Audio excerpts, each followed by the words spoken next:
ফিরে এলাম বিরতির পর। এবার যেদিকে আমরা চোখ রাখবো, ভয়াবহ বন্যায় বিধ্বস্ত নেপাল। ভয়াবহ বন্যায় ইতিমধ্যেই প্রায় 200 জন সাধারণ নাগরিকের প্রাণহানি হয়েছে, এমনটাই খবর উঠে আসছে নেপাল থেকে। রাস্তাঘাট থেকে শুরু করে বাড়িঘর সবকিছু জলের তলায়। সমস্যায় রয়েছেন ভারতীয় পর্যটকরা, কড়া নজর রাখছে ভারত। সেই ছবি আপনারা এক্সক্লুসিভলি দেখতে পাচ্ছেন, নেপালের বর্তমান ছবি, কিভাবে রাস্তাঘাট বাড়িঘর সবটা জলের তলায় রয়েছে। ভারতীয় পর্যটকরা আটকে রয়েছেন প্রচুর পরিমাণ, ভারত সেদিকে নজর রাখছে। পাশাপাশি নেপালের সাধারণ জনগণ, প্রায় 200 জনের মতো জনগণ এখনো পর্যন্ত তারা প্রাণ হারিয়েছেন এবং অনেকেই রয়েছেন বিভিন্ন জায়গায় আটকে। সেই ছবি এক্সক্লুসিভলি আপনারা একদম দেখতে পাচ্ছেন নিউজ ভ্যানগার্ডের পর্দায়।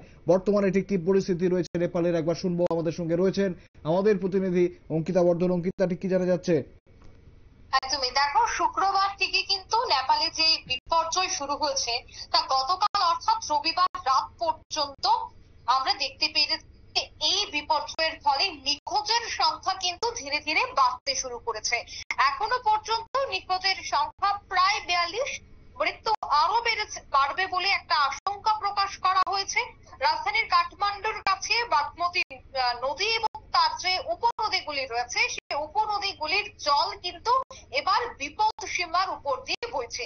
কোথাও কোথাও নদীর জল দুকুল ছাপিয়ে একেবারে লোকালয়ে ঢুকে পড়ছে, আর তাতেই ভেসে গিয়েছে রাস্তাঘাট, ঘরবাড়ি এবং অনেক গাড়ি।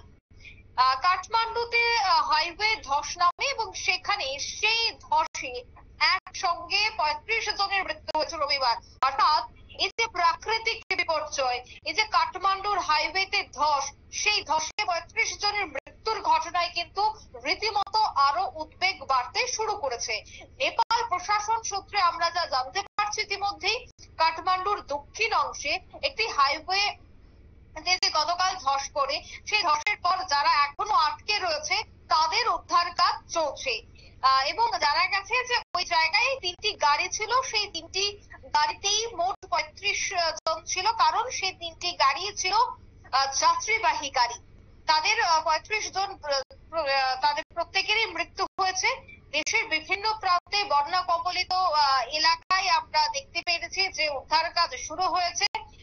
এবং নেপালের কাঠমান্ডুতে সব থেকে বেশি ভয়াবহ পরিস্থিতি। ইতিমধ্যে প্রশাসনেও জানাচ্ছেন যে হেলিকপ্টার এবং মোটর বোটের মাধ্যমে বিচ্ছিন্ন এলাকায় পৌঁছে গিয়ে উদ্ধার কাজ চালাচ্ছে তারা, পৌঁছে দেওয়া হচ্ছে ত্রাণ সামগ্রীও। এছাড়া নেপালের যে হাওয়া অফিস, সেখান থেকে ইতিমধ্যেই জানানো হয়েছে যে গত 48 ঘন্টায় নেপালে প্রবল বৃষ্টি হয়েছে, যা নজির গড়েছে ইতিমধ্যেই। এছাড়া কাঠমান্ডু যে বিমানবন্দর রয়েছে, সেই বিমানবন্দরের কাছে একটি জায়গায় 240 মিলিমিটার বৃষ্টির হিসেব পেয়েছে আবহাওয়া দপ্তর। 2002 সালের পর থেকে আর কখনোই এই ধরনের বন্যা বা এই ধরনের বিপর্যয় দেখা যায়নি।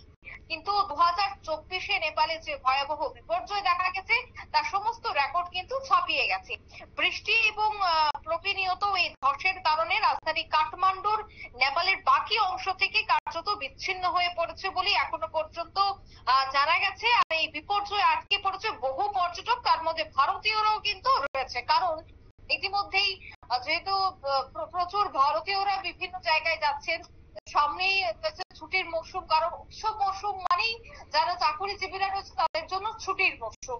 তার জন্য ইতিমধ্যে প্রত্যেকেই প্ল্যান করছেন বিভিন্ন জায়গায় ঘুরতে যাওয়ার, বিভিন্ন পাহাড়ি এলাকায় ঘুরতে যাওয়ার। ঠিক তেমনি নেপালে যাওয়ার জন্য অনেকেই যারা চিন্তা ভাবনা করছিলেন তাদের ইতিমধ্যে সে সমস্ত প্ল্যান ক্যান্সেল করে দেওয়ার জন্যই কিন্তু বলে দেওয়া হচ্ছে। কারণ হাওয়া অফিসের যে বুলেটিন আসছে সেই বুলেটিনে কিন্তু বলা হচ্ছে আগামী কয়েকদিন নেপালে এই ধরনের বৃষ্টি হবে।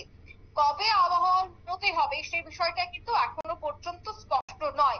অন্যদিকে যে সমস্ত ভারতীয়রা সেখানে আটকে রয়েছে, তাদেরকে কিভাবে খুব দ্রুত উদ্ধার করে নিয়ে আসা যায় সেই বিষয়গুলিও কিন্তু প্রশাসনিক স্তরে কথাবার্তা হচ্ছে বলে আমরা এখনো পর্যন্ত মারফত জানতে পেরেছি।